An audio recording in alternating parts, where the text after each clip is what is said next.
নমস্কার তোমাদের সবাইকে সানা স্মাইল এডুকেশন সেন্টারে স্বাগত জানিয়ে আজকের ক্লাসটি শুরু করছি।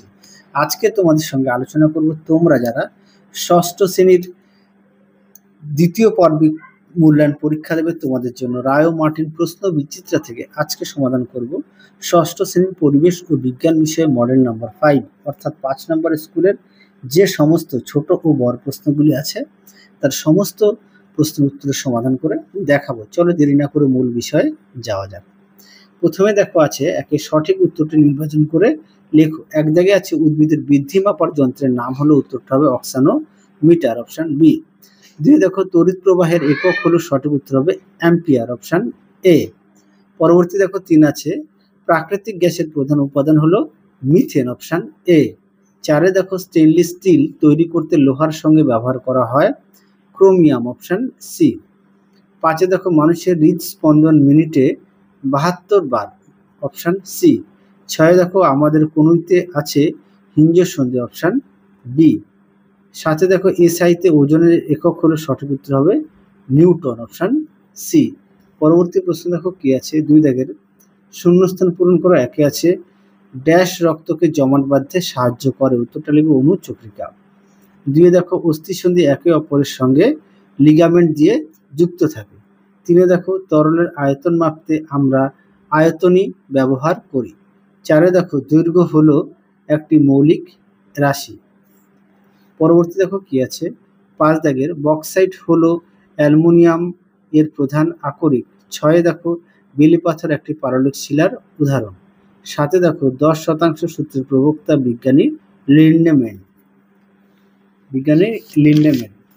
পরবর্তী দেখো 3 দাগের একটি বাক্যে উত্তর দাও। একে আছে চুনাপাথর পরবর্তী রূপটি কি, উত্তরটা হবে মার্বেল।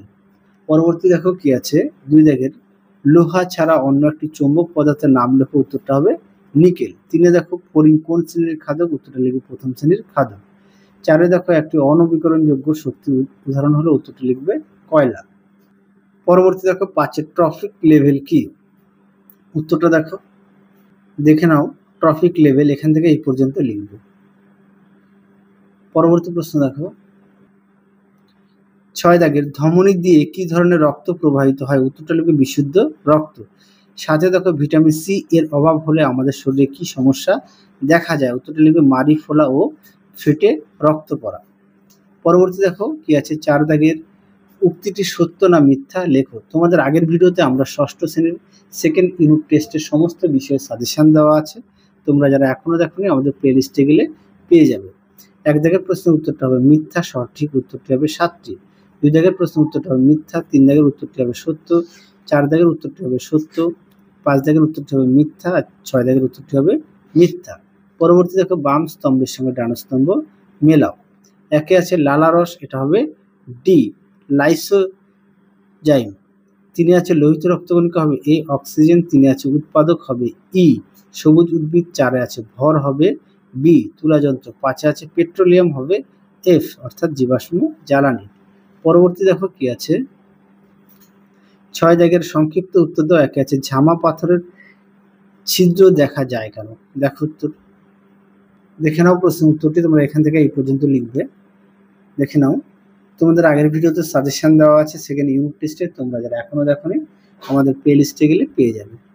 পরবর্তী প্রশ্ন দেখো 2 দাগের সৌরদিন কি, দেখো উত্তর দেখে নাও। প্রশ্নের উত্তরটি তোমরা এখান থেকে এই পর্যন্ত লিখবে, এখান থেকে এই পর্যন্ত উত্তরটি লিখবে।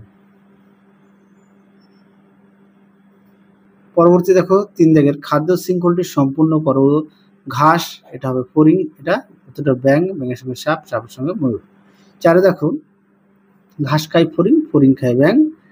আচ্ছা, তারপর সাপকে কে খায়, ময়ূর খায়। ঠিক আছে, এভাবে। 2টি শ্বাসপেশির নাম লেখো, উত্তরটা লিখবে মধ্যচ্ছদা ও ইন্টারকস্টাল পেশি। পরেরটা দেখো কি আছে 7 দাগের ফসিল বা জীবাশ্ম কিভাবে তৈরি হয়, দেখো উত্তর দেখো। প্রশ্ন উত্তর সুন্দর করে দেওয়া আছে, দেখে নাও। কিভাবে সৃষ্টি হয় এখান থেকে লিখবে, এই পর্যন্ত লিখবে। পরবর্তী প্রশ্ন দেখো কি আছে 2টি জীবাশ্ম জ্বালানির উদাহরণ দাও, উত্তরটা লিখবে কয়লা ও খনিজ তেল। 2 দেখো ফুসফুসের শিরা দিয়ে কি ধরনের রক্ত প্রবাহিত হয়? উত্তরটা লিখবে বিশুদ্ধ রক্ত প্রবাহিত হয়। তারপরে দেখো হৃদস্পন্দন বলতে কি বোঝো? দেখো প্রশ্নের উত্তর। তোমরা সমস্ত বিষয়ে পাঠ্য বই ফুটিয়ে পড়বে, পাঠ্য বইয়ের দিকে অবশ্যই গুরুত্ব দেবে। দেখে নাও হৃদস্পন্দন কাকে বলে, এখান থেকে এই পর্যন্ত লিখবে। এছাড়া তোমরা তোমাদের পাঠ্য বই থেকে পড়ে নিতে পারো। দেখে নাও পরবর্তী প্রশ্ন, দেখো রক্তের কাজ কি? দেখো উত্তর। দেখে নাও প্রশ্ন উত্তর সুন্দর করে দেওয়া আছে, দেখে নাও।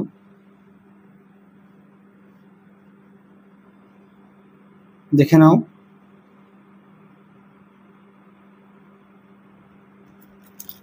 পরবর্তী দেখো উত্তরের বাকি অংশটুকু দেখে নাও, এই পর্যন্ত লিখবে।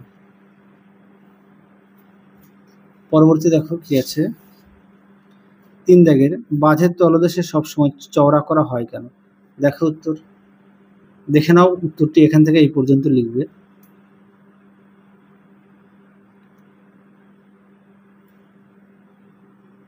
দেখে নাও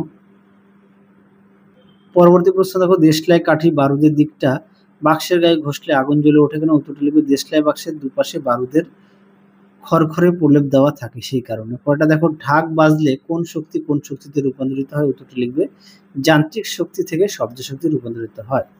পরেরটা দেখো 4 দাগের প্রদত্ত ছবিটি কোন অস্থি সন্ধি বলে তোমার মনে হয়? তোমরা লিখবে বল ও সকেট সন্ধি। অস্থি সন্ধিটি কোথা থেকে যায়? উত্তরটা লিখবে কাঁধ ও কোমর থেকে যায়। আচ্ছা, তারপরে দেখো উপাঙ্গীয় কঙ্কালে কোন কোন অস্থি দেখা যায়? দেখো উত্তর। দেখে নাও উত্তরটি এখান থেকে এই পর্যন্ত লিখবে।